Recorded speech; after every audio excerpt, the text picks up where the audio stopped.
bienvenue. Merci infiniment d'être là sur la page lecture.tn, lire pour grandir. Avec vous, Fares Bensuela, c'est un grand plaisir ce soir, 21 février, chaque dimanche, 21h, 22h, heure de Tunis, heure de Paris aussi. Ce soir, c'est l'événement, une première en Tunisie, une première probablement en Afrique, dans le Maghreb. Je reçois une écrivaine, une romancière à succès, quelques millions d'exemplaires vendus dans le monde. Elle a commencé son parcours en 2015 dans le roman. Elle écrit des romans particuliers qui pourraient changer votre vie. C'est un grand plaisir de recevoir Raphaël Giordano. Bonsoir, bienvenue Raphaël. Oui, bonsoir Fares, je suis ravie de vous rejoindre. Ben, c'est un grand Vous plaisir. m'entendez bien, voilà. Oui, très très bien, c'est un grand plaisir. Merci d'avoir accepté mon invitation. Ce soir, je reçois une personne que j'ai connue en 2015 à travers son roman, son premier roman à succès. Ta deuxième vie commence quand tu comprends que tu n'en as qu'une. Un long titre avec une grande maison d'édition, Eyrolls, qui est d'habitude une maison d'édition dédiée à tout ce qui est technique, développement personnel, leadership, management et autres. Et elle publie un roman. Moi, j'étais intrigué lorsque j'ai eu ce roman-là entre les mains. Je voudrais bien vous introduire, ou si tu le permets, je vais te tutoyer. Mais oui, très bonne idée Fares, tutoyons-nous, ce sera encore mieux. Très bien. Déjà, ça commence à débarquer sur Facebook, sur la page lecture.tn. Nedia Stambouli, qui est coach professionnel, elle dit: J'ai adoré ce livre, je suis très content d'être là. Donc, ça commence. Vous pouvez poser des questions, laisser vos Génial. commentaires. Merci infiniment. Raphaël Giordano a commencé sa carrière, son parcours dans le monde de la com, dans le monde de la publicité quelque part. Vous dites sur le site, je fais par contre une piètre maquettiste, PAO, Ah, on va y revenir. Après, tu te cherchais quelque part dans plusieurs boulots, lancement d'une petite structure, Emotone, oui, si je prononce bien. très bien. Après, on part dans le team building par l'art, qui est une Oui. tendance aussi actuellement en Tunisie, et du coaching créatif et autres. Mais par contre, tu as vécu un truc particulier, du Oui. burn-out et une démission. On va partir de ce point-là, si ça ne te dérange pas, Raphaël Giordano, on va revenir à tes œuvres. Comment Mm. ça s'est passé? Comment tu as vécu cette expérience probablement douloureuse? Mais tu vois, Fares, ce qui a été incroyable, j'aime bien l'idée que cet échec que j'ai connu professionnellement est devenu la chance de ma vie. Et Oui, ça me fait vraiment sourire maintenant. ouais. Alors, tu sais, moi, j'ai fait des études d'art appliqué. J'ai vraiment, mon ADN, c'est la créativité, Mm. vraiment. Et donc, c'est tout naturellement que j'ai fait mes débuts dans la création publicitaire, dans des agences parisiennes. En soi, je devais être comme un poisson dans l'eau. Ouais. Bon, mais la vie ou le destin a fait que je suis, un petit peu mal tombée dans l'encadrement hiérarchique, on va dire. D'accord. On va dire que je suis tombée sur des profils burnés, Fares. Comme Ah, tu sais, et ça veut j'ai dire écrit, quoi? alors peut-être que les personnes, mon deuxième roman, tu sais, j'ai écrit Le Ouais, jour où les lions mangeront de la il salade est là. verte et je vois que tu l'as aussi. Ouais. Mais finalement, j'y parle du concept de burnerie. C'est pour moi tous les comportements qui ont basculé un petit peu du mauvais côté de la force, c'est-à-dire toutes ces personnes, hommes ou femmes d'ailleurs, tu vois, parce que euh, qui, euh, qui ont un peu ces instincts de domination, qui prennent l'ascendant et qui ont tendance quand même à faire des abus de pouvoir, tu vois. Et tout ce sujet-là, je trouve ça dommage parce que on ne se connaît pas encore très bien, mais si à travers mes livres, tu me connais un petit peu. Oui. Moi, je suis toujours dans une philosophie de cheminer vers plus de bienveillance, d'ouverture d'esprit et tu vois, d'une philosophie positive. Oui. Et donc voilà. Et donc, tu me parlais de ce point de bascule dans ma vie. Eh bien, le fait de vivre cette expérience, comment te dire, où j'ai été quelque part tellement déçue déjà de comment ça s'est passé, où j'ai été un petit peu victime de harcèlement, enfin Mm. même victime de harcèlement de toutes sortes. Mais moi, j'arrivais là avec tellement ma fougue, ma passion, ma jeunesse, mon ingénuité aussi quelque part. Je donnais tout, tu vois, sans réserve et sans trop me protéger. Enfin, j'ai pas trop vu venir le piège. Et on s'attaque à toi. Oui, oui, oui, tout à fait. Et puis, de différentes manières d'ailleurs, jusqu'à voilà, m'isoler. Tu sais, c'est comme les bêtes sauvages, là. Tu sais, quand on veut en croquer une, on l'isole des autres. Bon, Ouais. c'était vraiment assez. Et puis, je savais faire un petit peu trop de choses. Donc là, c'est pareil, tu vois, dans mon dernier roman, Le Bazar du zèbre à pois, j'aborde ce thème d'être dans une case, enfin, etc. Ouais. Moi, je suis jamais bien rentrée dans une case. Et si on est là ce soir pour que les personnes puissent un petit peu mieux me découvrir, je suis un profil atypique, je suis un peu hybride. Alors, euh, je suis cette créative, mais alors quand j'étais en agence, j'étais à la fois ni côté mots, enfin, et côté mots et côté image, parce que finalement, une conceptrice. Bon, ce personnage, bon, je n'ai pas fait d'études vraiment de psychologie, mais d'une manière très atypique, j'ai acquis un très très gros bagage parce que je me suis formée à tellement de choses depuis que j'ai 10 ou 12 ans. Tu imagines un petit peu le long parcours, du coup, sans dire mon âge. Et, Donc, et ce profil-là dérange dans les entreprises, hein? écoute, c'est vrai que, en tout cas, à ce moment-là, oui, alors déjà, on n'aime pas trop quand tu rentres pas clairement dans une case, ça peut déranger. Et le fait que tu aies plein de facettes comme ça peut déranger.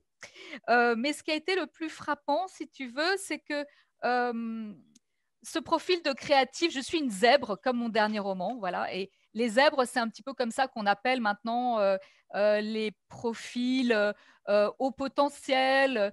C'est, Ouais. c'est, c'est pas plus intelligent que les autres, c'est une autre forme d'intelligence. Et c'est livré avec à la fois cette créativité, mais aussi cette forme d'hypersensibilité.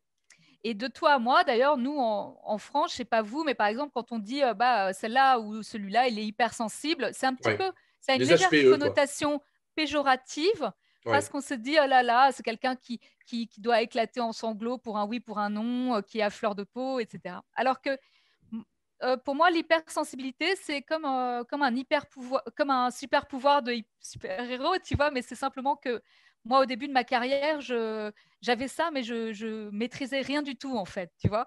Hmm. Et ce qui fait que lors de cette mauvaise expérience où j'ai été un peu victime de burnerie, on va dire, voilà. Et Euh, j'adore les mots valises, on va y revenir parce que tu les utilises trop. Ou disons, dans chaque roman, on découvre un mot valise. Je pense que tu rajoutes des mots dans le dictionnaire français, là. Ben, c'est ça exactement. Ouais, Mais tu vois, ce qui est intéressant à partager avec tout le monde, c'est cette notion de fragilité. Parce que à ce moment-là, j'étais assez méchante avec moi-même. Je pensais que c'était moi qui étais une personne pas bien, ouais. qui n'avait pas su m'adapter. Et donc, je sortais le martinet, tu vois, et je me fustigeais de peut-être pas avoir été à la hauteur de la situation, alors que c'était quand même insensé parce que j'étais tombée dans un traquenard, quoi, tu vois. Et tout ça pour dire que je pense que le moment où j'ai révélé ma pleine puissance, c'est quand d'abord je me suis mis en chemin pour oser quitter tout ça et oser emprunter un chemin de traverse beaucoup plus risqué, mais marcher vers qui j'étais en m'acceptant telle que j'étais, aussi Ouais. avec cette vulnérabilité et cette force. Et tu vois, ce qui est fou, c'est qu'on est vraiment tous, chacun de nous, on est les deux faces d'une même pièce. Et d'un coup, force et vulnérabilité, quand on se réconcilie avec cette part fragile en nous, mais qui fait notre beauté, notre supplément d'âme, et voilà, c'est beau au contraire.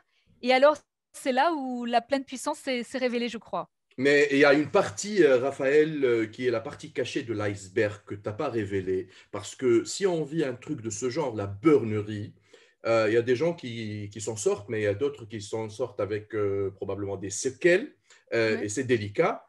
Et moi, je pense, hein, j'imagine qu'il y a une rencontre, une lecture, un truc qui t'a dit, allez, Raphaël, je change de vie, je switch, je découvre une nouvelle vie, des nouvelles tendances, des nouvelles dimensions, parce que ça n'arrive pas facilement à tout le monde, ce genre de truc. Donc, qu'est-ce qui s'est passé réellement? On est en train de creuser un petit peu par rapport à ce point. Oui, bien sûr. Écoute, en toute honnêteté, tu vois, c'est tout ce chemin Hmm. que j'ai commencé parce que après, avec ce burn-out, Ouais, qui était donc d'abord une forme d'épuisement, ça s'est quand même transformé en ce que j'appelle en dépression. C'est un petit distinguo que je fais entre burn-out et dépression. Parce que là, la dépression, c'est devenu après presque une crise existentielle. ouais. Comment dire? Je trouvais plus de sens. Cette mauvaise expérience où j'avais décidé de quitter et de ne plus jamais revenir travailler en entreprise, ça me privait de mon métier, mais je m'étais fait une tellement haute idée de l'humain et je voulais devenir, j'avais été embauchée comme directrice de création, tellement haute idée de devenir chef d'équipe, tu vois, moi qui crois tellement en l'humain, je dis on va faire des choses ensemble. Et tout se casser la figure, tu vois. C'est Hmm. un peu comme dans le cinquième élément de Luc Besson, Lilou, quand elle voit toutes les affreuses nouvelles du monde et elle a perdu foi un peu, elle perd foi en l'humanité. Donc j'en étais là.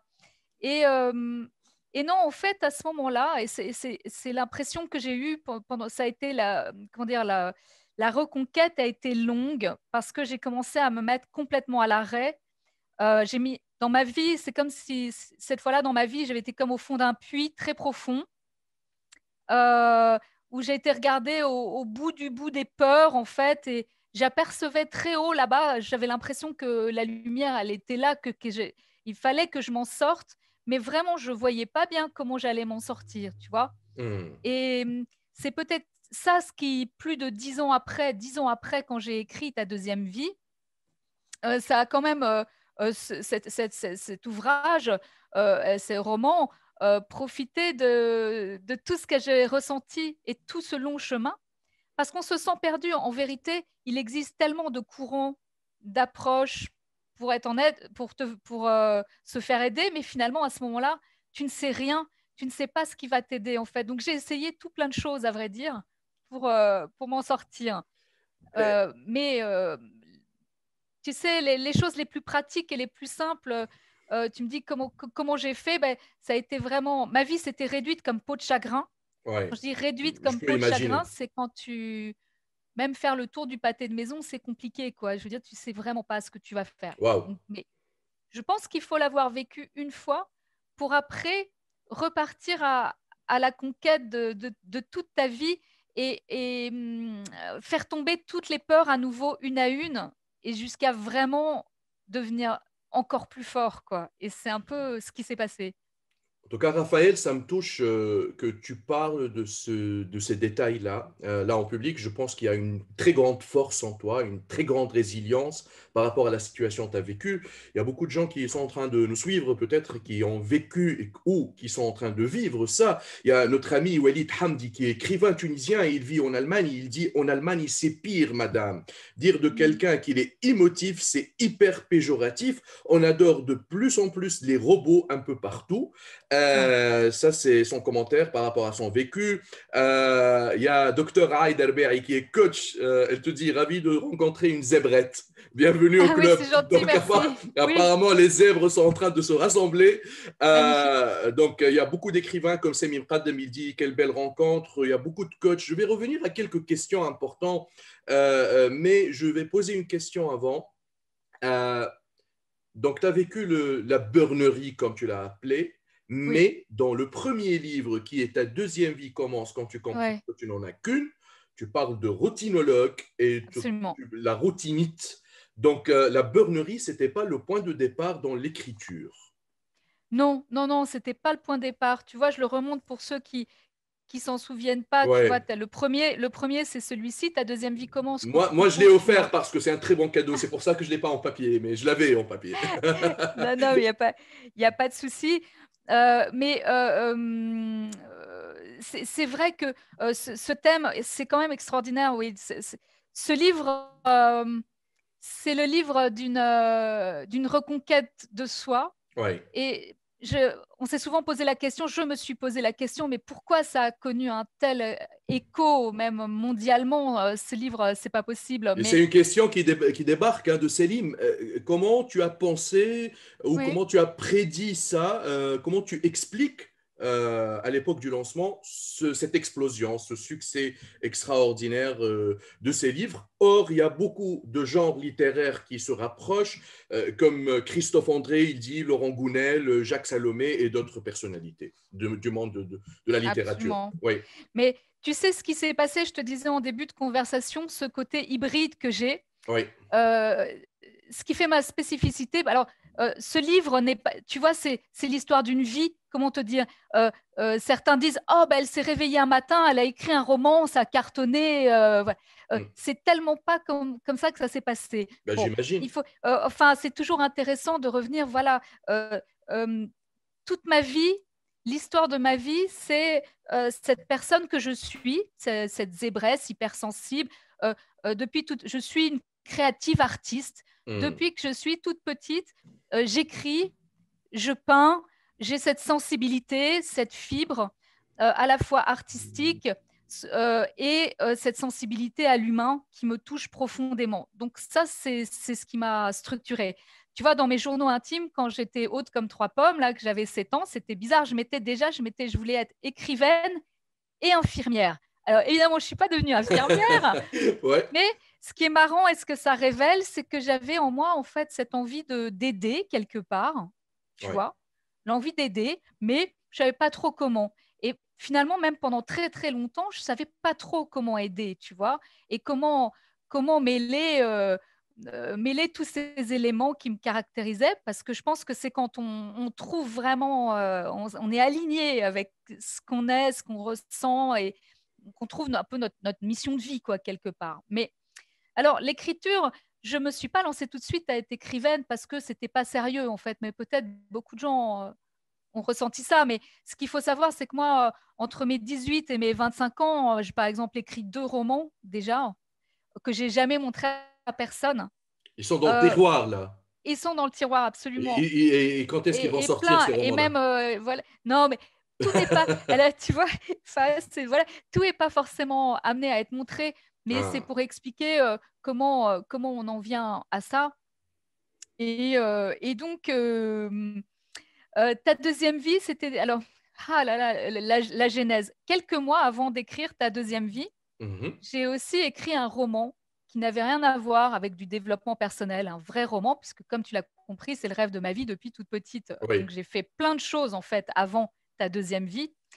Et ce roman n'a pas trouvé preneur, tu vois, donc c'est amusant parce que dans mes tiroirs, j'ai 15 lettres de très grandes maisons d'édition parisiennes qui ont refusé mon roman juste avant ta deuxième vie. T'es pas loin de Stephen King qui a reçu des dizaines de lettres de refus de Exactement. manuscrits et qui est devenu Stephen King, le grand Stephen King après. Voilà.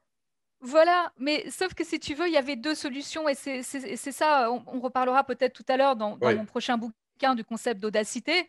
C'est l'audace, mais il manque quelque chose s'il y a juste l'audace. C'est aussi la ténacité, cette persévérance et de jamais baisser les bras, tu vois. c'est vrai. Donc, cet échec qui n'en était pas un, je me suis vraiment interrogée. J'ai dit, parce que j'avais eu des retours des maisons d'édition comme quoi le style était fluide, vraiment, il y avait des qualités, mais alors qu'est-ce qui manquait quelque part, tu vois?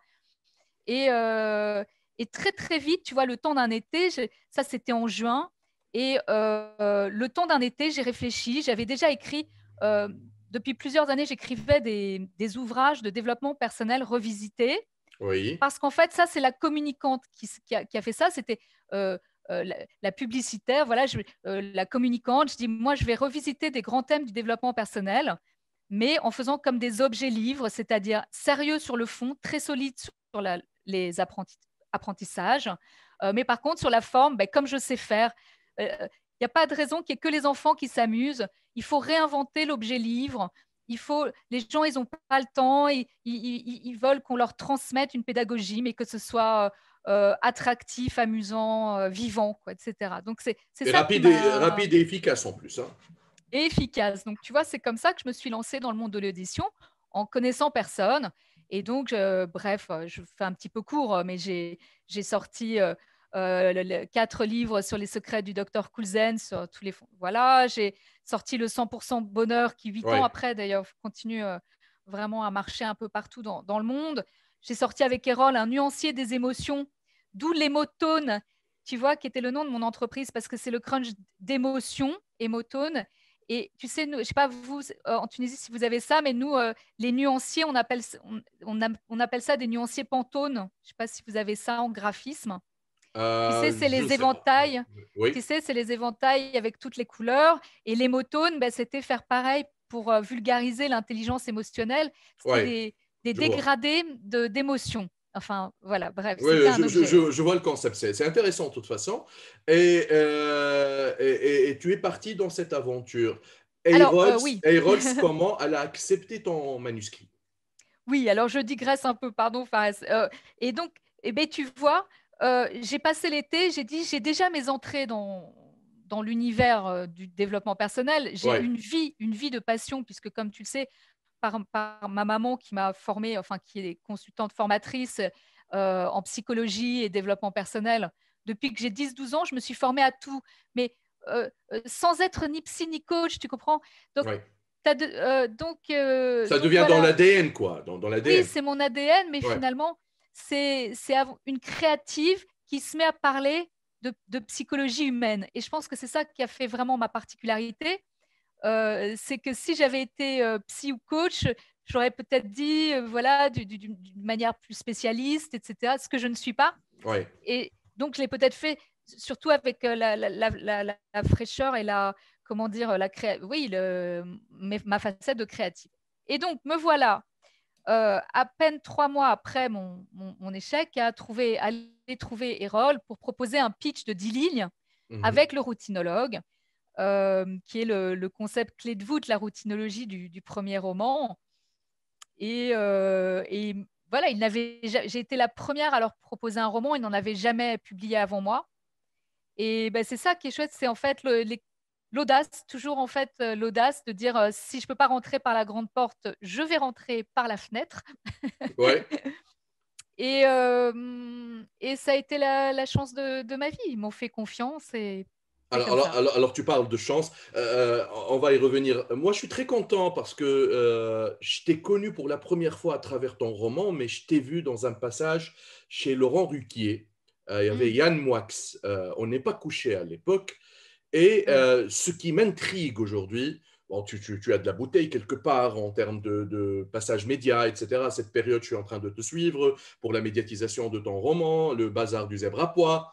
Mais ça m'intéresse parce que ta façon de communiquer maintenant dans ce cadre de lecture.tn, c'est pas ce que j'ai vu, c'est pas le personnage que j'ai vu dans les médias. Je ne sais pas qu'est-ce qui se passe, peut-être on est en Ah! train de créer la magie actuellement, mais on découvre de plus en plus Raphaël la personne et ça m'intéresse Merci. énormément parce qu'il y a une certaine sincérité, il y a beaucoup d'énergie qui se dégage à travers l'écran malgré on est en virtuel. Donc je suis très content de cette interview, Raphaël Giordano, ce soir. Euh, Merci. Comment A-Rolls a accepté un titre aussi lent que ta deuxième vie commence quand tu comprends que tu n'en as qu'une. Ça, c'est vrai que je me le demande encore. Je sais pas ce qui leur a pris parce que, mais c'est là encore une fois où, en matière de créativité, il faut pas se brimer. Enfin, si on écoute les uns et les autres, en Ouais. fait, jamais on aurait dû sortir ce titre-là. On dit, Mm. attendez, vous délirez ou quoi? Un titre qui fait 15 lignes Ouais. là, Oui. c'est pas très raisonnable. Écoute, ils m'ont fait confiance, mais parce que tu sais, je pense qu'au début, pour eux, ça devait être un petit coup, tu vois. Mm. C'est-à-dire que même quand sur un pitch de 10 lignes, ils m'ont dit, vas-y, Raphaël, écris-nous quelque chose. Ils m'ont fichu une paix royale. Ouais. Et ça, c'est insensé. Mais ils se sont dit, bon, on la connaît, on sait qu'elle travaille bien parce que bon, voilà, on va sortir 3000 exemplaires et on prend pas gros risques si tu veux. Voilà, c'est l'histoire s'est passée comme ça. Donc, euh, Et tu as écoulé les 3000 en combien de temps? non, alors, tu sais, quand je leur ai fait lire plusieurs mois avant la sortie, Ouais. ils se sont dit quand même qu'il se passait quelque chose. Parce qu'en fait, à vrai dire, je pense qu'ils s'attendaient en fait un manuel légèrement romancé Mhm. et qu'ils se sont rendus compte que c'était quand même pas tout Un à roman. fait, Ouais. que c'était pas ça, que ça l'emmenait vraiment dans un ailleurs. Et ce qui a changé beaucoup de choses, c'est que tout de suite, ils ont fait lire le manuscrit, même pas corrigé ni rien, au Canada et à l'Espagne. Et ces deux pays, plusieurs mois avant la sortie en France, l'ont acheté tout de suite. Ils ont dit, waouh, il se passe vraiment un truc. Et Hmm. donc là, Erol a décidé d'augmenter un petit peu le tirage initial et de forcer un petit peu sur sur la, tu vois, la promo, quoi, la mise en avant. Ouais. Mais ce qui a été insensé, c'est que dès le départ, ça a été premier mois 10 000 ex et que de mois en mois, c'était de 10 000 exemplaires à 10 000 exemplaires. Tu vois, c'est sorti en septembre et en juin, on atteignait les 100 000. Waouh. Autant te dire que moi, j'étais déjà au Nirvana, bien entendu. J'imagine. Hein, voilà. Ouais. Voilà, voilà. Mais ce qui a été complètement effarant, c'est à la rentrée d'après, ça s'est mis exponentiellement à être presque de 100 000 exemplaires à 100 000 exemplaires, puisque en grand format, en France, on a vendu plus de 800 000 exemplaires. Ouais. Hors poche, où ils en ont vendu, je ne sais plus, 1,8 million. Enfin voilà, on est Plus que 2 millions, d'après ce que je sais. mais tout Ouais. format confondu, on est à, je sais pas, à 2,5 millions d'exemplaires vendus ou quelque chose comme ça, quoi. Ce qui est Rien que pour le premier roman, c'est ça? rien que pour le premier roman. Oui, oui, oui. Ah bah C'est oui, très oui, bien. oui. Oui. Avant de partir un peu plus dans ce parcours de roman, tu te considères une personne introvertie ou extravertie? Écoute, j'ai envie de dire quand même plutôt extraverti parce que j'aime beaucoup parler. Ouais, Non, mais voilà. J'ai mes timidités, mais j'aime l'expression sous toutes ses formes. Tu vois, ouais, vraiment. Et d'ailleurs, c'est un cadeau, ça, l'expression. Et c'est d'ailleurs une invitation dans chacun de mes livres, même le dernier sur le bazar du zèbre à pois. Je trouve que tout le monde doit s'autoriser l'expression parce que c'est magnifique. Alors, il n'y a pas forcément besoin d'être artiste pour ça. Et c'est dommage d'ailleurs de se mettre des freins, tu sais, notre adulte bien pensant qui nous met, ouais. euh, qui nous met des limites, en fait. Voilà, il faut s'autoriser parce que tout ce qui sort, tu sais bien, sinon, alors tout ce qui ne s'exprime pas s'imprime, hein. Donc, si ça reste à l'intérieur, c'est dommage. Moi, je t'ai posé cette question parce que je suis curieux de savoir, après le succès qu'a eu ton premier roman, qu'est-ce qui s'est passé dans la rue? Tu circules, les gens te voient, ta vie a été chamboulée, tu es devenue star quelque part, hein, romancière, mais en même temps qui écrit dans un genre littéraire bien déterminé, qui entre sur scène avec un premier roman, un succès. Comment tu as vécu cette expérience de starification? Alors, ce qui est très curieux, c'est que, et ça, il faut apprendre à le gérer parce Mhm. que je ne pense pas que les gens s'imaginent ce que ça fait, mais tu as les moments extrêmement intenses avec des montées d'adrénaline extraordinaires quand tu vas dans les salons, que tout à coup tu ne comprends pas. Tu as des queues absolument incroyables de personnes qui viennent pour te voir, pour te parler, pour Ouais, avoir une dédicace.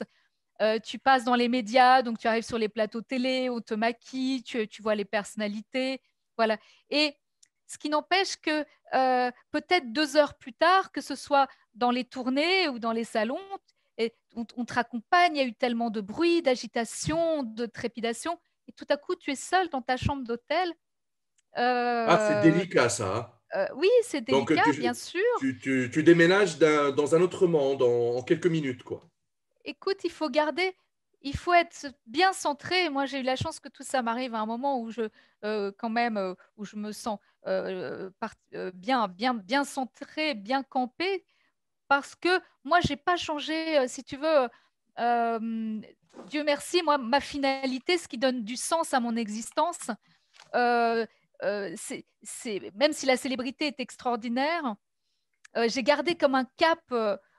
Et rien peut. Parce que moi, ma vie, c'est créé, si tu veux, je me lève le matin, ce qui donne du sens à ma vie, c'est ça, c'est tout le temps inventer des choses, des nouveaux projets, d'essayer de donner le maximum pour aller explorer des thèmes riches et moi, ce qui me fait vibrer, c'est la condition humaine, tu vois, c'est cette existence-là, à la fois ce cadeau et cette malédiction. J'essaye de, ça fait tellement longtemps que j'essaye de comprendre ce qu'on fiche là, qu'est-ce qu'on doit en faire.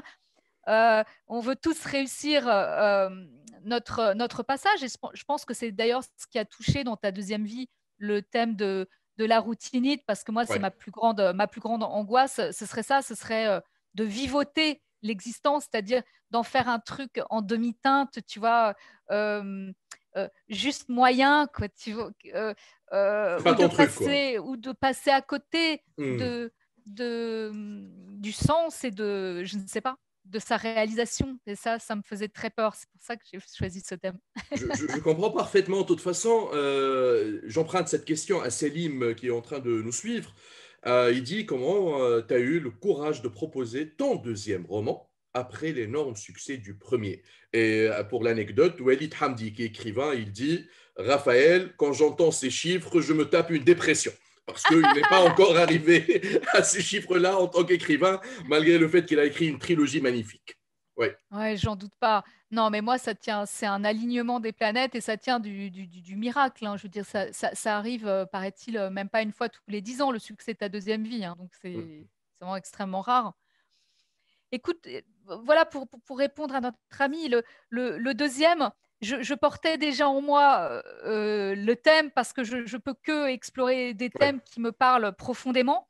Ouais. Et donc, l'idée, c'est qu'à chaque fois, je me sens vraiment, voilà, le jour où les lions mangeront de la salade verte. Ouais.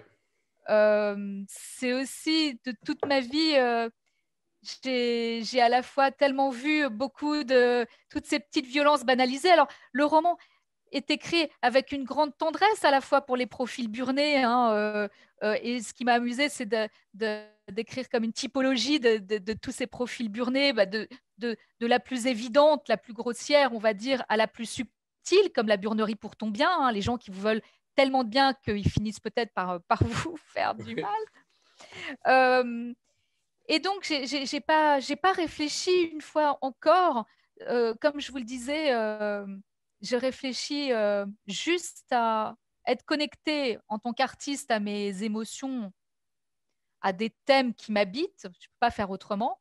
Et à essayer de faire du mieux que je peux, donner le maximum. Et comme ça, je me sens délivrée de la pression du succès ou de l'échec, en fait. Vous voyez, parce que c'est un rendez-vous entre moi et moi de réussir à exprimer ce que j'ai à exprimer. Et Oui. j'estime que, voilà, moi, à chaque fois, il n'y a pas de demi-mesure. C'est comme au poker, je remets tout sur la table, quoi. Voilà, je donne. Enfin, je suis très entière, donc voilà, je fais mon maximum. Alors après, ça rencontre l'adhésion un peu plus, un peu moins. Je dis, mais bon, ça, alors là, je suis totalement prête à accueillir ce qui vient. Vous voyez, il y a pas de. Mais, Je me pose mais, pas trop de questions avec tout mais ça. avait un petit peu de trac aussi, hein, à la sortie du deuxième. Par contre, ben, moi, j'ai pas le trac du résultat. Ce qui a été, bon, je vous dirais, je vous avouerai, ce qui a été plus compliqué pour le deuxième, c'est plutôt les pressions que j'ai subies à nouveau Hmm. de la part de la maison d'édition.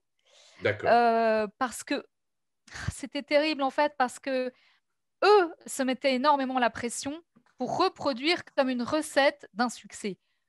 On sait très bien qu'il n'existe aucune recette, sans ça on serait tous en train de l'appliquer, et que en créativité, ben, évidemment pour moi,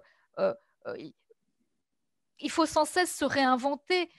Il faut jamais refaire de copier-coller. Enfin, j'allais pas. Alors c'est comme si, oh là là, ils m'ont un peu, Mis la pression, quoi.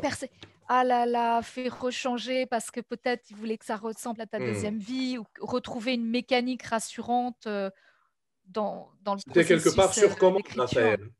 C'était un petit peu sur commande, quoi.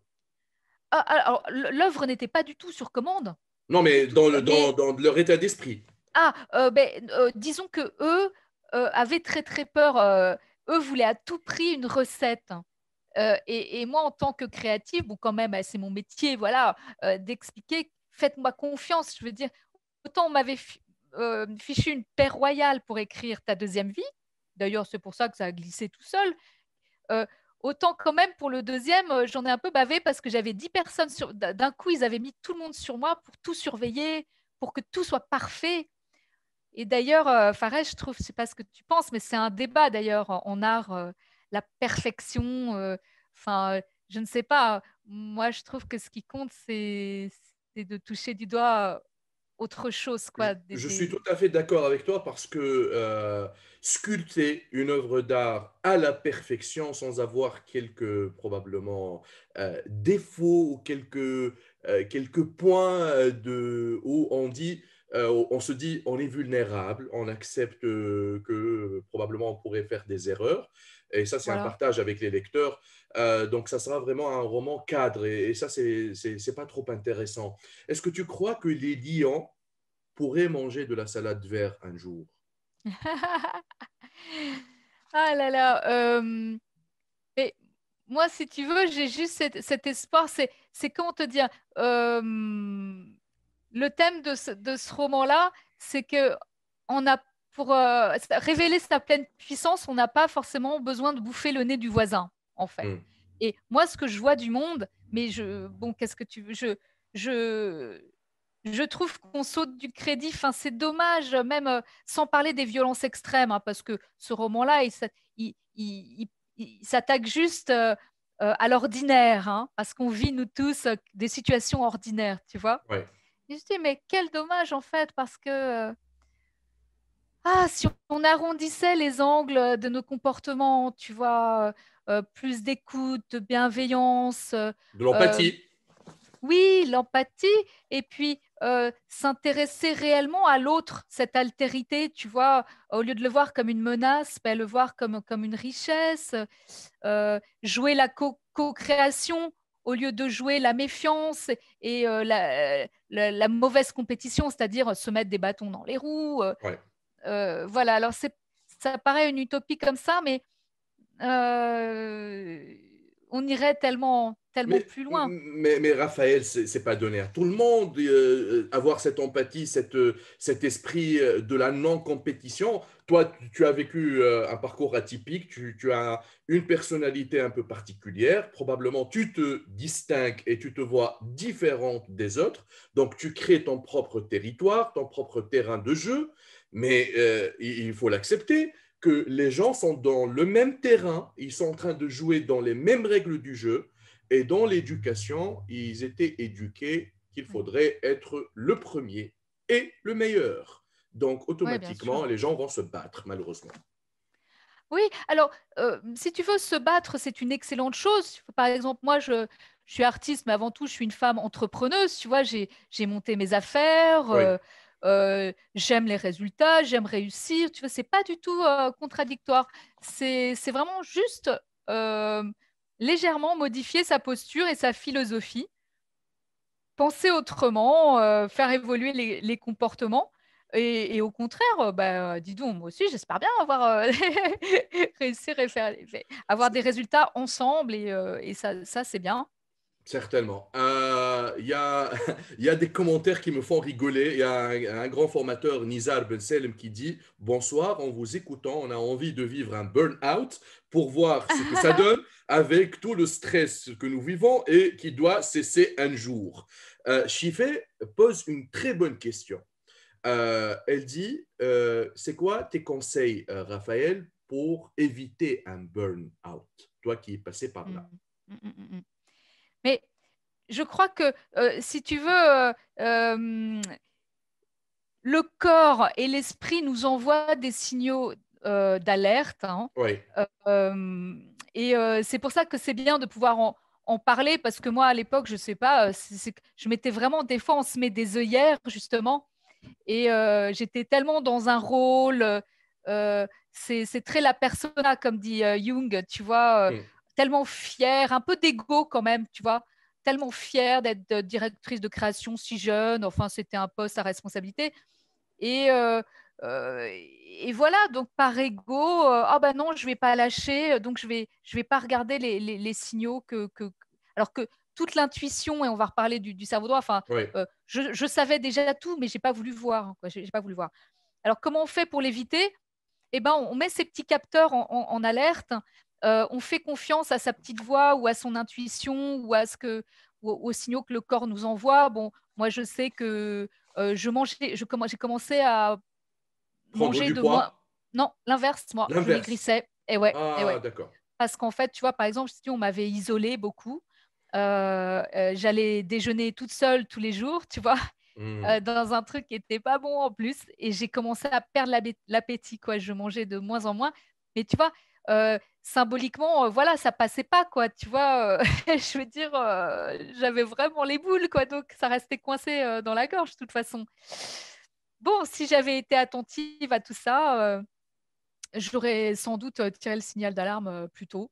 Et probablement, tu n'as pas écrit tes romans. Donc, Mais voilà, on sait que voilà. sans ça, si j'avais pas connu cette expérience, Ouais. j'aurais peut-être trouvé mon bonheur De toute façon, dans la on com. conseille pas ça à tous nos auditeurs qui sont en train de nous suivre. C'est une expérience que tu as vécue. Manel te dit, tu es tellement souriante, ça nous donne envie de t'écouter et de te voir tous les soirs, hein. Donc, Oh, voilà, merci, c'est ça c'est un très gentil. très bon commentaire. Walid dit deux philos de vie diamétralement opposés, vivre en paix car il y a des ressources pour tout le monde, ou alors faire la guerre pour subsister. Bon, ça c'est un bon point. Après, il y a eu, avant de passer à l'événement, qui est le bazar du zèbre à pois, Mm. un titre qui m'a intrigué. Moi, je l'ai de toute Justement, façon. tu veux que je Voilà, le voilà. montre Moi, je le à nos montre chers, voilà, en ouais. version électronique parce que Ah bah oui, c'est bien. j'étais obligé de l'acheter en version électronique pour pouvoir le lire. Actuellement, il n'est pas disponible, mais il est en précommande dans Ah, les c'est vrai? librairies Ah, génial. tunisiennes. Ah, c'est super. CRSbookshop.com, qui est notre partenaire. Vous pouvez précommander sur le site déjà le livre de Raphaël Giordano, le bazar du zèbre à pois. Mais après, en fait, Les Lions, il y a eu un autre roman intéressant qui est Bien sûr. Cupidon a des ailes en carton, c'est ça?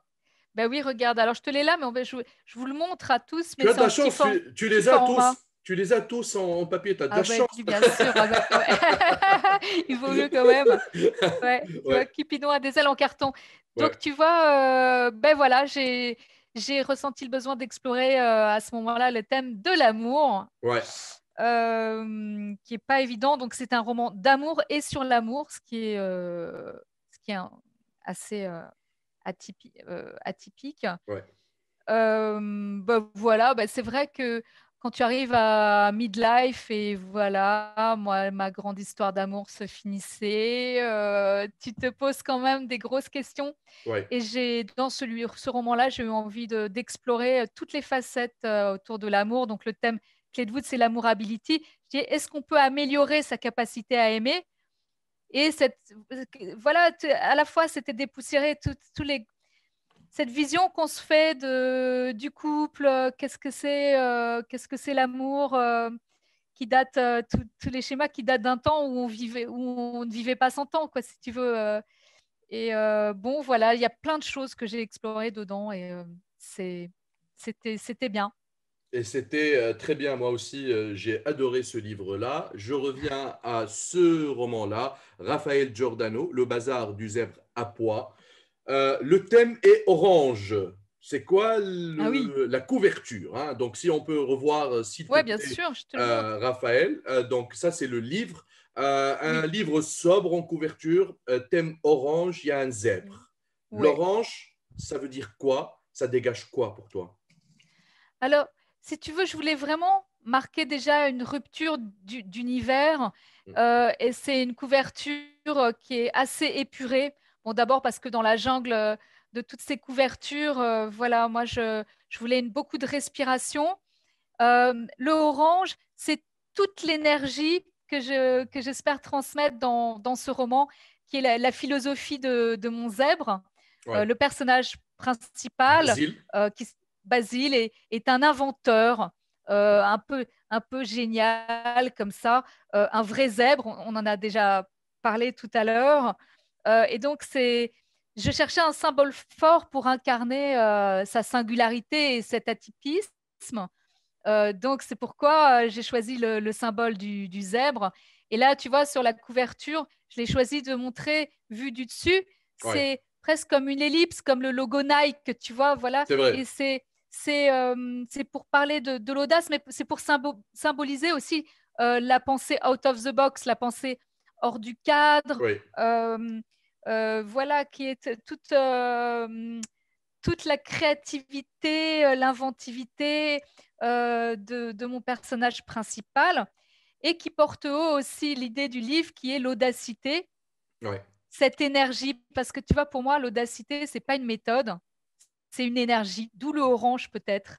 Euh, parce que vous allez le découvrir. Alors, c'est cet inventeur, lui, c'est un Diego dans sa tête. Tu vois, c'est un homme libre dans sa tête et il ose être inventeur de sa vie aussi parce que il ouvre cette boutique Le d'objets bazar. tout sauf utiles. Alors là, c'est assez mystérieux pour ceux qui nous écoutent, mais c'est cette boutique d'objets provocateurs, mais provocateurs d'émotions, de sensations, euh, de déclics peut-être. Oui. Donc, c'est presque une boutique comportementaliste. Donc, tu vois, c'est un Et concept c'est une boutique un qui peu active fou. la partie ou l'hémisphère droit du cerveau, où il y a l'imaginaire, la créativité, les émotions, le rêve quelque part. Parce que Oui. moi, j'ai adoré. En fait, ça m'a intrigué parce qu'en France, lorsque je suis parti plusieurs fois là-bas, et en Europe, j'ai vu quelques boutiques similaires, mais pas aussi peaufinées. Différents comme le bazar du zèbre à pois. En tout cas, moi, j'ai visité le bazar à travers le roman. Et ça m'intéresse avec les petites araignées robotiques, tous les trucs que Les vend fleurs de Basile, compagnie et et, les Brainborn et et surtout, voilà, et les voilà, canettes, oui. etc. Donc, Mais c'est des trucs de fou. Hein. Voilà. oui, oui, mais ce qu'il faut dire à nos auditeurs et puis à toi, cher Fares, voilà, c'est que ce qui m'amuse dans ce roman, c'est de mettre mes lecteurs, de vous mettre dans la peau de l'inventeur. Oui, Et de même que moi, ce qui m'a beaucoup amusé, c'est d'être moi dans la peau de l'inventeur, puisque tout ce qui est dans le livre, tous les objets, toutes les inventions, j'ai fait tout le chemin pour imaginer chaque objet. Donc, et j'ai j'imagine. d'ailleurs, je t'avouerai, C'était emmené création à assez loin toi. la. Oui, complètement, complètement, bien sûr. C'est intéressant, ça, de Ah bah savoir. non, mais tout le processus, j'ai tout inventé, si tu veux, c'est ça aussi. J'ai d'ailleurs été très loin dans le processus d'invention depuis les idées. Et donc, bah d'ailleurs, je te cache pas que ça se prouve, voilà, il est pas du tout exclu que certaines inventions voient le jour dans le réel. Et il Mais faut le ça aussi, déposer. Il faut c'est. déposer tes brevets, Ah, Raphaël, pour je les sais. protéger. Je sais pas, tu me connais, je n'ai pas un gros esprit protectionniste. Ouais. Et donc, bienvenue à tous ceux, surtout que ça pourrait inspirer et avoir envie de jouer l'aventure. Parce que l'esprit du roman, il y a plein de ces rencontres silex, donc ces personnes qui vont s'inspirer les unes les autres et Ouais. changer peut-être le cours de leur destin. Et puis, qui sait, pour mes amis lecteurs, cette énergie qui va se dégager de ces personnages et de ces histoires qui s'entrecroisent, c'est une énergie qui doit donner envie de pousser les murs, tu vois, de rêver plus grand. Parce que tu vois, avec tout ce qu'on a vécu, ce monde où on a tendance à se replier un petit peu, tout ce contexte un peu terrible, moi, ma réponse en face, on me dit, mais Raphaël, souvent on vous voit, vous n'arrêtez pas de sourire, c'est presque énervant, tu vois, quelque chose. Mais tout ça, c'est toujours une histoire de posture. Et ce que j'ai envie de dire, ça m'empêche pas d'avoir tellement d'empathie et de voir tout ce qui se passe. Mais finalement, on a tous deux choix, quoi. C'est soit on se laisse gagner par la sinistrose, si tu veux, et on baisse les bras et on reste coincé dans un problème, quoi, on voit la vie par un petit, euh, le petit trou tu vois, enfin, un petit côté, quoi. Soit finalement on décide d'adopter l'autre posture qui est cette posture que je ressens, cette énergie de l'enfant libre qu'incarne Basile, mon héros. Ouais.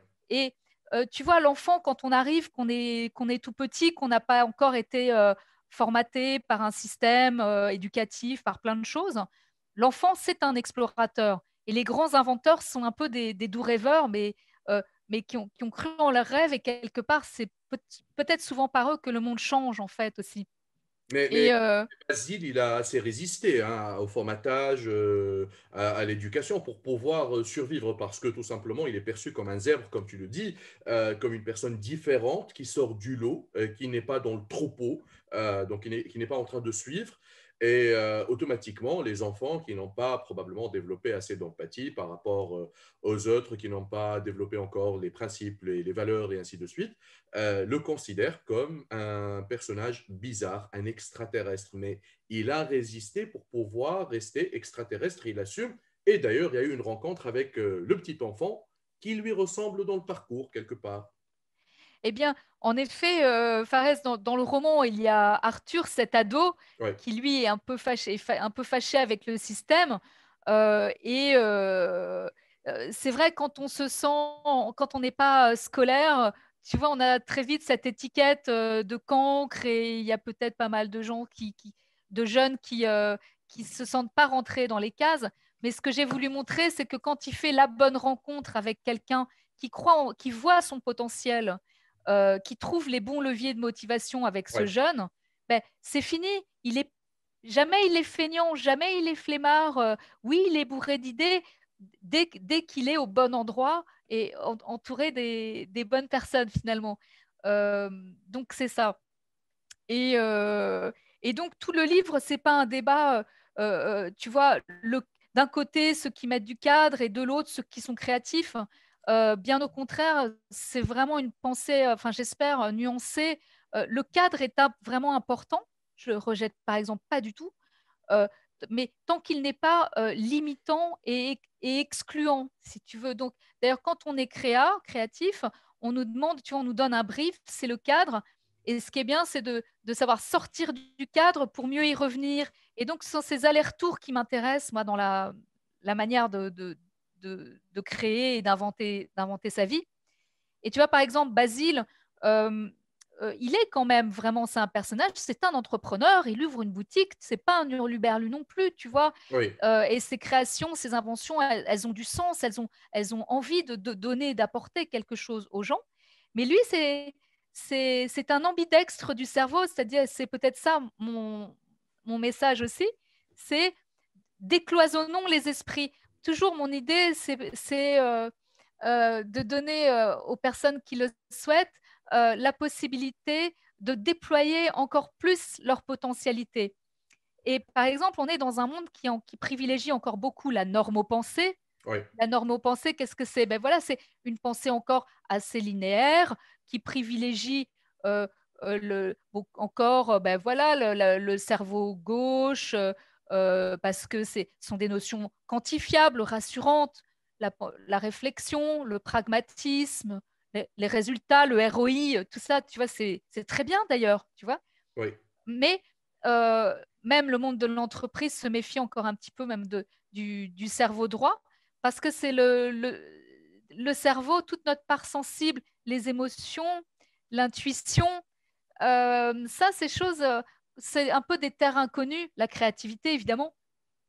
Mais pourtant, tu vois, c'est un peu comme de voir en 2D ou en 3D, quoi. Tu vois, pour moi, euh, les personnes, elles pensent que peut-être elles sont pas douées pour ça ou que c'est pas fait pour elles, mais euh, alors que peut-être déployer, décloisonner les deux cerveaux et se servir des deux, je dis bien, c'est pas un cerveau Certainement, là. parce qu'ils sont connectés. Il y a de toute façon des messages, des connexions qui passent. Voilà, Les mais neurones sont en train de transmettre des informations entre les deux hémisphères. Je vais poser une question probablement qui sera un peu perçue comme bizarre. Tu es ah, française. Tu es française. Bon, disons une question zèbre. ouais, Ouais. yeah. Donc, tu es française, mais j'ai Oui. l'impression que tu proposes une formule qui se révolte contre un système franco-français qui est un petit peu existant aussi dans la culture tunisienne, où il y a toujours le cadre, l'éducation, elle est plus ou moins formelle, et tu passes plus vers une proposition dans un mindset scandinave anglo-saxon. Ça, c'est ma perception des C'est- choses, hein. Peut-être que Ouais, je me je trompe. t'entends, mais c'est bien relevé. Euh, écoute, oui, je vais pas te cacher que oui, je pense que le monde tel qu'il est, tel qu'il évolue, oui, les systèmes d'éducation, ouais, je pense qu'il faudrait, les systèmes d'apprentissage, tu vois, tout a tellement changé, même notre accès à l'information, quand tu vois Internet, tout. euh, Où est-ce qu'on met notre énergie? Tu me parlais tout à l'heure, tu vois, cette couverture, c'est de Ouais. l'énergie en barre. Bon, moi, je m'intéresse beaucoup aux énergies et aux différentes formes d'intelligence. Donc oui, pour moi, oui, il faut changer, voir où est-ce qu'on met l'énergie, comment est-ce qu'on enseigne. Euh, oui, on parle encore. beaucoup de QI, le quotient intellectuel. On parle encore très peu de QE, mais c'est finalement pour réussir dans le monde de demain à rebondir et à créer des choses. Là, j'ai l'impression qu'on occulte quand même une partie carrément essentielle. Oui, Mais il y a plein de valeurs et qualités qui vont être complètement indispensables, qui ne sont pas du tout valorisées à l'école. Puis des systèmes qui sont un peu archaïques, je sais pas, les notes, les choses comme ça, les étiquettes, les jugements. oui, Je sais pas, c'est pas très performant, je trouve, parce que moi j'ai vu beaucoup de souffrance chez les jeunes, beaucoup, même très proches de moi aussi, mais peu importe. Mais les jeunes d'aujourd'hui, c'est ceux qui vont être les gens dans l'entreprise de demain. Et ce que j'ai vu aussi dans les modes de management, j'aimerais voir des évolutions aussi vers plus de finesse. Euh, voilà, pareil, dans la manière de conduire les choses. Oui, oui, j'avoue. oui. C'est exceptionnel. Il y a les auditeurs qui réclament un truc. Je partage avec toi. Il nous reste 5 minutes de live. Ah, oui. Et le temps passe très vite. Les auditeurs réclament 15 minutes de plus. Qu'est-ce que tu en penses? Allez. Ah, bah, c'est adorable. Bah oui, Ben oui, oui, on peut très pas bien. Voilà. leur... Et donc, on Bien va rester sûr. 15 minutes au-delà. C'est la première fois. Tu sais, Waouh! j'ai reçu il n'y a pas longtemps Robert Dilts, qui est Oh! un des dieux de la PNL, hein. D'accord, l'un des dieux vivants. Ben, Voilà, respect, en effet, voilà. tout à fait, oui, Je viens de absolument. recevoir. D'ailleurs, il était en direct avec moi de Paris, de sa maison en France, parce qu'il est entre la France et les États-Unis. Mais là, il est en France. Donc, je t'informe par rapport à Ah ça. ben magnifique, mes Voilà. respects. Alors là, Voilà, voilà, j'ai voilà. bien Mais reçu. on est resté 1 heure. Je vais rester 1h15 quand même avec Raphaël Giordano parce que c'est amusant, c'est amical, c'est sympa et je m'amuse. C'est Mim Qaddam qui est Merci, écrivain, Raph. qui a écrit la trilogie de Carthage. Tu sais, ici, il y a toute une culture, toute une histoire ici en Tunisie. Je ne sais pas, est-ce que tu es déjà venu en Tunisie ou pas Oh ben oui, oui, en tant que touriste? en tant que touriste, Mais, absolument. mais tu te fais discrète apparemment parce que on n'a pas entendu de ton passage, rien du tout. Donc c'est très bien. Semim Kademdi, qui écrit des romans magnifiques aussi en français. Donc je t'invite à découvrir son Ouais. monde, 19, Le sang des anges et Le secret des Barcides. Je t'enverrai de toute façon tous les Ah oui, détails. je veux bien, oui. Oui, les 4 C qu'on nous enseigne pas à l'école, il dit, la Ouais, ouais, créativité, la ouais. collaboration, la communication et l'esprit critique. Donc, c'est ce qu'il partage avec toi. Ben, Euh, j'aime ouais. beaucoup, c'est vrai. Walid Hamdi, il dit encore faut-il dire qu'un burn-out, c'est un diagnostic fait par un psychiatre, car beaucoup disent à tort ou à raison qu'ils sont en train de vivre un burn-out. Tu as raison, donc Mhm, il faudrait mhm. diagnostiquer ça. Certainement, on ne peut pas s'amuser à dégager de telles informations à tort et à travers. Moi, je voudrais comprendre un truc. D'ailleurs, je voudrais saluer Clémentine, ton attachée de presse aux éditions Plan pour son Oui. travail, son professionnalisme, pour l'échange. Merci Clémentine d'avoir facilité cet échange extraordinaire. Raphaël, pourquoi les éditions Plan? Pourquoi les éditions Plomb? Ouais. Oui. Eh bien, écoute, tu sais, dans la vie, tout est cycle, tout Mm. est transition. Donc, j'ai vécu vraiment quelque chose d'extraordinaire avec les éditions Erol. Ouais. On a fait plusieurs ouvrages ensemble et dont deux romans. Le premier, forcément, Ouais. le deuxième. Le troisième a été déjà une collaboration entre Plomb et Erol, une transition. C'est vrai que moi, il y a eu un moment où j'ai eu besoin d'aller vers... je me suis cherchée aussi, hein, c'est un chemin personnel. Euh, J'aime l'hétéroclisme. Je ne me sentais pas d'être la chef de file euh, de, d'une collection de romans de développement personnel, si tu veux. Enfin, je me reconnaissais. Je n'aime pas être D'ailleurs, tu les n'aimes pas cases. le terme développement Non. personnel dans les romans. Mais si tu C'est veux, quoi ton genre littéraire? oui. Comment tu l'appelles, ton genre Et littéraire? ben justement, tu vois, je vais te dire très franchement, bon, j'aime pas les cases, ça tu l'as compris. J'aime pas Oui, trop oui. l'idée d'être dans une case, mais je sais bien que ça rassure. On en revient au début de la conversation. C'est toujours rassurant de mettre dans une case, mais si tu veux, comment dire, moi, je suis passionnée par l'humain. À la fois, je renie pas du tout. C'est vrai que malgré moi, et comme je l'ai déjà dit, je suis pas psy ou coach, mais je sais pas pourquoi. Et j'ai tout ce bagage et peut-être que. Mais je me positionne pas en sachant. En tout cas, je veux pas être ça. Je préfère dire que je suis pas coach. Je suis peut-être au mieux une inspiratrice, une passeuse d'idées, si tu veux. C'est-à-dire que moi, je consacre mon temps à explorer, tu vois, Hmm. c'est comme je sais pas, ceux qui font les chercheurs dans la, voilà, alors ils grattent, ils explorent, etc. Et si je trouve quelque chose, je partage dans un roman parce que Ouais. c'est ce que j'aime écrire. J'aime lire des romans, moi, personnellement. Qu'est-ce que tu lis? C'est quoi tes auteurs préférés? Alors écoute, C'est qui? mais Pardon. Ouais. alors, bon, c'est pareil, je lis des styles tellement différents, mais là, peu importe.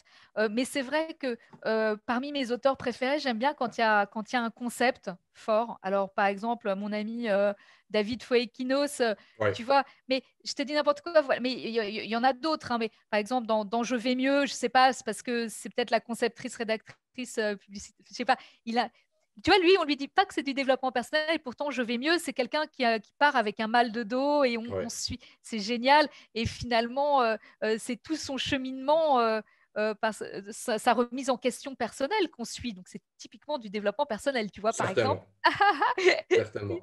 Et donc, voilà, donc c'est rigolo.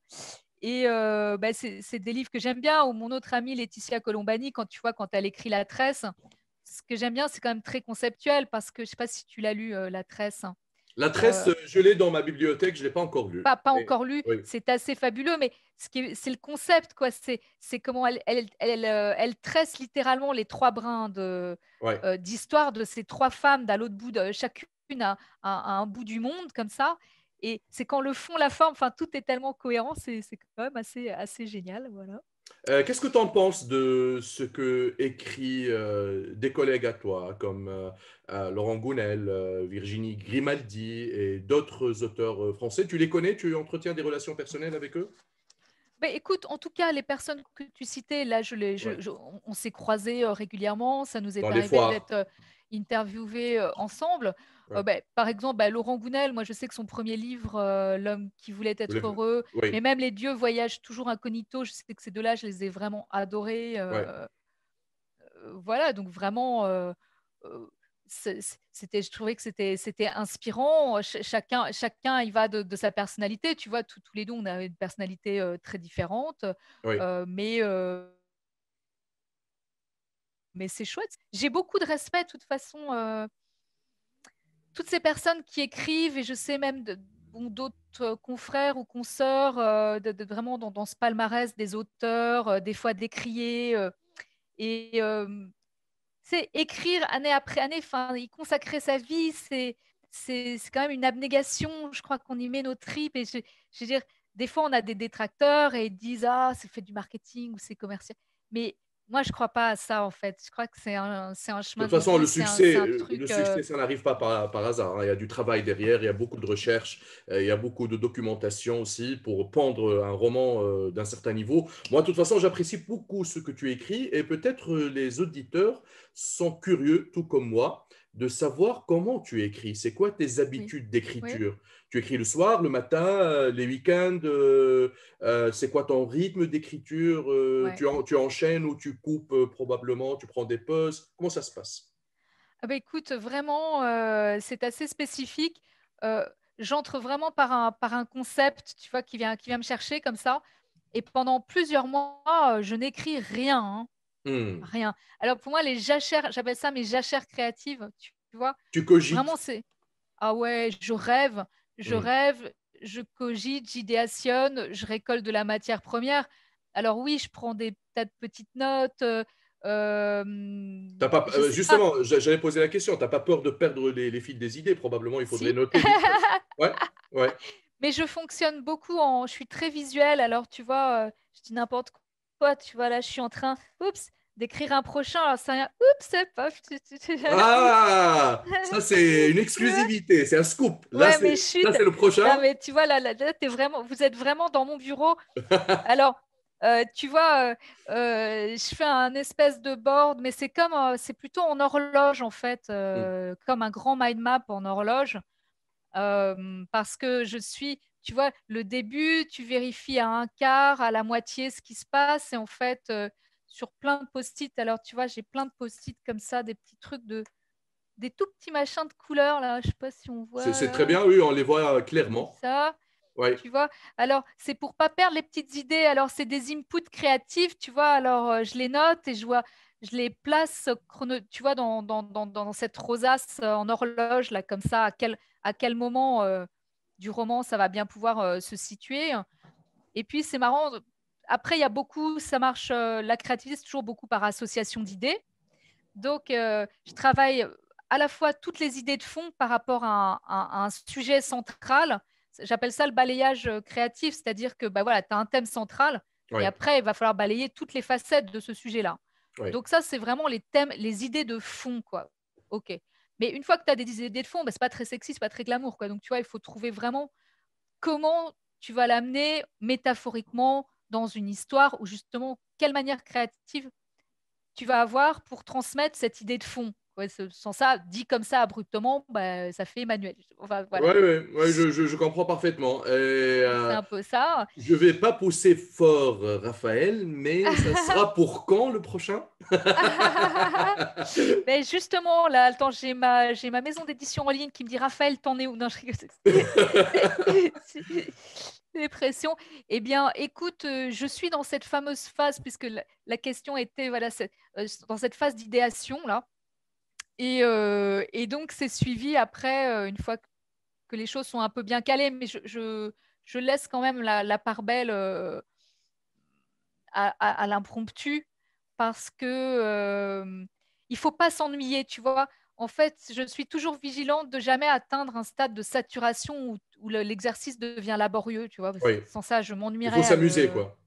Ah ouais, ouais, restons légers, comme dirait Mikado. Je sais pas si Oui, vous avez la pub Mikado oui, ici ou oui. pas. Ouais. Et voilà. Et la deuxième phase, c'est l'écriture pure et dure. Et voilà, là, par contre, c'est presque tous les jours. À quelle heure? Moi, je préfère quand même l'énergie du matin. L'énergie du matin, d'accord. Genre, je me fais un 10h, 13h, tu vois. Ah, d'accord. Donc, c'est un rythme de 3 heures par jour. Ben, le reste du temps, tu manges, tu vis, tu habites ton histoire, mais je suis pas nécessairement derrière mon écran d'ordinateur. Je marche beaucoup.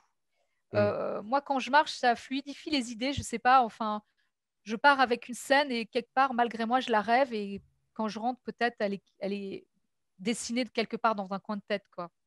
Et tu as un style d'écriture genre tableau avec les personnages, avec les descriptifs, ou c'est les personnages qui décident? Je crois que c'est eux qui décident de tout. Tu sais, je ne suis qu'une simple marionnette entre leurs mains. Non, je plaisante. Je vois. Hmm. Non, franchement, après, j'ai pas trop de board, tu vois, parce que. Par contre, c'est vraiment très comme au cinéma. Depuis toute petite, en fait, je me tourne des films dans ma tête réellement. D'ailleurs, j'allais Hmm. beaucoup au cinéma. D'ailleurs, c'est très visuel ce que tu écris, hein, c'est cinématographique. Et d'ailleurs, là, Ouais. ça pose une question. Est-ce que tu as eu des propositions d'adapter tes œuvres au cinéma? Écoute, oui, il y a eu des propositions pour adapter au cinéma. C'est tout dans le collimateur. Pour le théâtre aussi, donc Ah, d'accord. c'est vraiment des frémissements. Après, il y a eu ce contexte qui est compliqué, puis il faut savoir que tu vois, ça met beaucoup de temps en fait à sortir. Mais alors moi, je suis toute tranquille, tu vois, je sais le moment où ce sera le bon moment, ce sera très bien. Et je pense aussi que, comme là, par exemple, si c'est comme c'est moi qui vais probablement m'y coller de beaucoup plus près, là, ça a Ah, d'accord. beaucoup plus de Donc, ça chances t'intéresse que. de rédiger le scénario toi-même, quoi. Tout à fait. En tout cas, effectivement, d'y contribuer tout à fait en collaboration. Enfin, voilà. T'as pas peur de la déformation de ton roman en cinéma? De base, franchement, j'ai pas peur. J'ai peur de beaucoup de choses, mais pas ça. Oh, tu sais, j'ai pas comment dire, je suis pas, en tout cas pas une auteure complètement accrochée, tu sais, à ce qu'on respecte chaque virgule. Je comprends éminemment ce que signifie le terme adaptation, c'est qu'à un Ouais. moment ça t'échappe un petit peu, et ça peut devenir potentiellement une autre proposition. Mais j'ai quand même bien compris la différence entre librement adapté d'eux. Donc ça aussi, c'est aux gens de voir. C'est pas pareil si les gens vont voir une œuvre au cinéma librement adaptée d'eux, bah, ça veut dire que j'ai donné mon feu vert pour que ce soit devienne un peu autre chose. Et Ouais. c'est quand même complètement différent que dire bon, voilà le roman adapté. Et là, il faut quand même que ça suive de près l'œuvre originale. C'est magnifique, Raphaël. Chifa dit merci pour ce moment de partage. On finit par une très belle énergie positive à travers ton beau sourire, Raphaël. Merci. Beaucoup de personnes te remercient. Moi Oh, aussi, de toute façon, je suis vraiment très content de cette rencontre virtuelle. Et j'ai l'impression que je suis en train de discuter avec une amie. Donc, tu mets ton intervieweur merci. trop à l'aise. Et c'est ça ce qui est intéressant. Donc, il y a beaucoup de cette bulle de confiance qui s'installe et ça, c'est C'est vrai. magnifique. C'est chouette. Euh, C'était magnifique pour moi et pour les auditeurs, j'espère. Un dernier mot. Moi, j'ai vu les affiches dans le métro parisien, mais c'est énorme. Ouais, Les c'est affiches vrai. du bazar du zèbre à pois. Oui. Le zèbre n'a pas de poids dans l'image, mais il a du poids hein, réellement. Ça pèse énormément en termes de fond, de contenu, et c'est Merci. magique. Ma chère amie, merci beaucoup. Ouais. Je te laisse le dernier mot pour les auditeurs, pour les téléspectateurs tunisiens, maghrébins, africains qui te suivent, et c'est Ouais. une très très belle rencontre ce soir. Merci Fares. Moi aussi, j'ai vraiment particulièrement aimé notre rencontre. Tu l'as dit, très amicale et très chaleureuse. Et à tous ceux qui m'écoutent, vraiment, bah, déjà, je les remercie infiniment de me suivre. J'espère que mon prochain roman, bah, voilà, ou que même ce soir, vous avez pu sentir l'énergie que j'ai envie de vous transmettre et que voilà, que ma philosophie de mon zèbre va vous inspirer et peut-être vous donner envie d'être encore, comme Basile, encore plus inventeur de vos vies. En tout cas, c'est tout le bien que je vous souhaite et je vous embrasse tous très fort. Merci énormément. Le livre, il est en précommande chez ceresbookshop.com, chez les librairies tunisiennes. Donc, partez à Al-Kitab, partez à Al-Mouaz, partez aussi dans les librairies de Tunis et autres pour précommander le bazar du zèbre à pois. Si on peut le montrer Ah oui, bien dans sûr, la dernière image, c'est édition c'est lui. Plan. C'est lui, le zèbre à pois. C'est à découvrir, mais aussi tous les romans de Raphaël Giordano à découvrir comme les lions, le jour où les lions mangeront de la salade verte, Cupidon à des ailes en carton.